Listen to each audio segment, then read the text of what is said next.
Hello friends, ഞാനിന്നിവിടെ ഈ ഒരു കിച്ചൺ ക്ലീനിങ്ങിൻ്റെ പാഡുമായിട്ടാണ് വന്നിട്ടുള്ളത്. നമ്മുടെ കിച്ചൻ്റെ തട്ടൊക്കെ ക്ലീൻ ചെയ്യാൻ വേണ്ടിയിട്ടുള്ള ഈ ഒരു പാഡിൻ്റെ വീഡിയോ ആയിട്ടാണ് വന്നിട്ടുള്ളത്. അപ്പോൾ നമുക്ക് വളരെ എളുപ്പത്തിൽ ഇതെങ്ങനെ തയ്ച്ചെടുക്കാന്നുള്ള വീഡിയോ ആണ് ഞാനിന്ന് ഇവിടെ കാണിക്കുന്നത്. അപ്പോൾ ഇതെങ്ങനെയാണ് ചെയ്തെടുക്കുന്നതെന്ന് വേഗം ഒന്ന് നോക്കിയിട്ട് വരാം. അതിന് വേണ്ടിയിട്ട് ഇതേപോലത്തെ പീസുകൾ എടുത്തിട്ടുണ്ട്. ഈ ഒരു പീസ് കുറച്ച് കട്ടിയുള്ള പീസാണ്. ഞാനിവിടെ 2 പീസായിട്ട് എടുത്തിട്ടുണ്ട്. കട്ട് ചെയ്യുന്ന ടൈമിൽ നമ്മളിത് ഇതേപോലെ മടക്കിയിട്ട് 4ആയിട്ടാണ് ഈ ഒരു പീസ് എടുക്കുന്നത്. അപ്പോൾ നമുക്ക് ഏത് ഷേപ്പിലാണ് വേണ്ടതെന്ന് വെച്ചാൽ നമ്മൾ ഒരു പേപ്പറിൽ ആദ്യം കട്ട് ചെയ്തെടുക്കുക. ഞാനിപ്പോൾ ഈ ഒരു ഷേപ്പിലാണ് കട്ട് ചെയ്തെടുത്തിട്ടുള്ളത്. അപ്പോൾ ഈ ഒരു പീസ് ഇതേപോലെ 4ആയിട്ട് മടക്കി വെച്ചിട്ട് അതിൻ്റെ മുകളിൽ ഈ ഒരു പീസും കൂടെ വെച്ച് കൊടുക്കുക. എന്നിട്ട് ഈ ഒരു അളവിൽ ഈ ഒരു പീസ് മൊത്തമായിട്ട് കട്ട് ചെയ്തെടുക്കാം. അപ്പം ഇതേപോലെ തന്നെ കട്ട് ചെയ്തെടുത്തിട്ടുണ്ട്.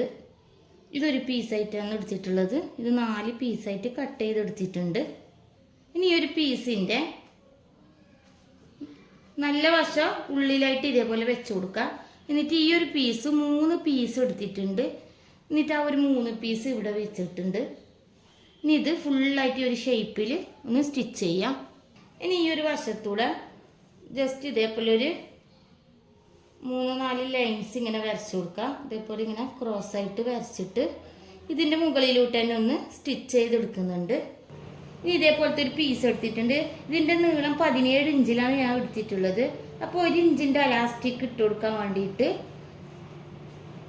1 ഇഞ്ചിൻ്റെ അലാസ്റ്റിക്കിന് വേണ്ടിയിട്ട് കറക്റ്റായിട്ട് ഒന്ന് ഇതേപോലെ സ്റ്റിച്ച് ചെയ്തെടുക്കുക ഫുള്ളായിട്ട്. എന്നിട്ട് ഈ ഒരു ഗ്യാപ്പിലൂട്ട് നമുക്കിതൊന്ന് തിരിച്ചിട്ട് കൊടുക്കാം. അപ്പോൾ ഇതേപോലെ തിരിച്ചിട്ട് എടുത്തിട്ടുണ്ട്. ഇനി 6 ഇഞ്ചിലുള്ള 1 ഇഞ്ചിൻ്റെ അലാസ്റ്റിക്കും കൂടെ എടുത്തിട്ടുണ്ട്. ഇനി ഇതിൻ്റെ ഉള്ളിലോട്ടേക്ക് ഒരു പിന്ന് വെച്ചിട്ട് കയറ്റി കൊടുക്കുക. എന്നിട്ട് ഈ ഒരു 2 സൈഡും സ്റ്റിച്ച് ചെയ്തെടുക്കുന്നുണ്ട്. അപ്പോൾ ഇതേപോലെ സ്റ്റിച്ച് ചെയ്തെടുത്തിട്ടുണ്ട്. ഇനി ഇത് നമുക്ക് ഈ ഒരു പാഡിലേക്ക് അറ്റാച്ച് ചെയ്തെടുക്കാം. ഈ ഒരു ഭാഗത്തായിട്ട് ഇതിൻ്റെ സെൻറ്റർ നോക്കി മാർക്ക് ചെയ്യാം. എന്നിട്ട് ഇതേപോലെ ഒന്ന് വെച്ചിട്ട് അത് ഈ 2 സൈഡ് ഒന്ന് സ്റ്റിച്ച് ചെയ്തെടുക്കാം. ഈ ഒരു പീസ് എടുക്കാം. എന്നിട്ട് ഇതേപോലെ കറക്റ്റായിട്ട് ഇതിൻ്റെ മുകളിൽ വെച്ചിട്ട് ഇവിടെ ഒരു ഇഞ്ച് വിട്ട് കൊടുക്കുക. നമുക്ക് തിരിച്ചിട്ട് കൊടുക്കാനുണ്ട്. അപ്പോൾ അതിന് വേണ്ടിയിട്ട് വിട്ട് കൊടുത്തിട്ട് ബാക്കി വരുന്ന ഭാഗം ഫുള്ളായിട്ട് ഇതേപോലെ സ്റ്റിച്ച് ചെയ്തെടുക്കാം. അപ്പോൾ ഇതേപോലെ സ്റ്റിച്ച് ചെയ്തിട്ടുണ്ട്. ഇനി നമ്മൾ ഗ്യാപ്പ് വിട്ട ഈ ഒരു ഭാഗത്തു നിന്ന് ഫുള്ളായിട്ട് ഇങ്ങനെ തിരിച്ചിട്ട് കൊടുക്കുകയാണ് ചെയ്യുന്നത്.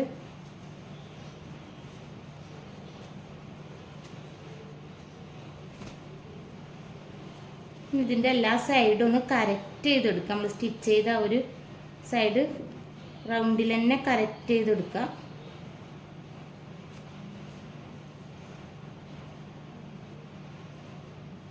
തിരിച്ചെടുത്തിട്ടുണ്ട്. ഇനി നമ്മൾ ഗ്യാപ്പ് വിട്ടിട്ടുണ്ട്. ഈ ഒരു സൈഡിൽ ഇതേപോലെ ചെറുതായിട്ടൊന്ന് മടക്കിയിട്ട് ഒന്ന് സ്റ്റിച്ച് ചെയ്യാം. അപ്പോൾ ഞാനിവിടെ ഇത് കംപ്ലീറ്റ് ആക്കിയിട്ടുണ്ട്. അപ്പോൾ വളരെ എളുപ്പമാണ് നമുക്ക് ഈ ഒരു പാഡ് തയ്ച്ചെടുക്കാനായിട്ട്.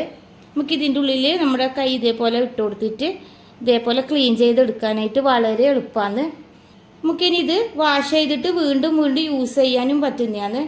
അപ്പോൾ ഈ ഒരു വീഡിയോ നിങ്ങൾക്ക് എല്ലാവർക്കും ഇഷ്ടമായിട്ടുണ്ടാവുമെന്ന് വിചാരിക്കുന്നു. ഇഷ്ടമായിട്ടുണ്ടെങ്കിൽ ഒന്ന് ലൈക്ക് ചെയ്യുക, ഷെയർ ചെയ്യുക, കമൻറ്റ് ചെയ്യുക. എൻ്റെ ചാനൽ ഇനിയും സബ്സ്ക്രൈബ് ചെയ്യാത്തവരുണ്ടെങ്കിൽ ഒന്ന് സബ്സ്ക്രൈബും കൂടെ ചെയ്യുക. അടുത്തൊരു വീഡിയോയിൽ കാണുന്നത് വരെ ബായ്.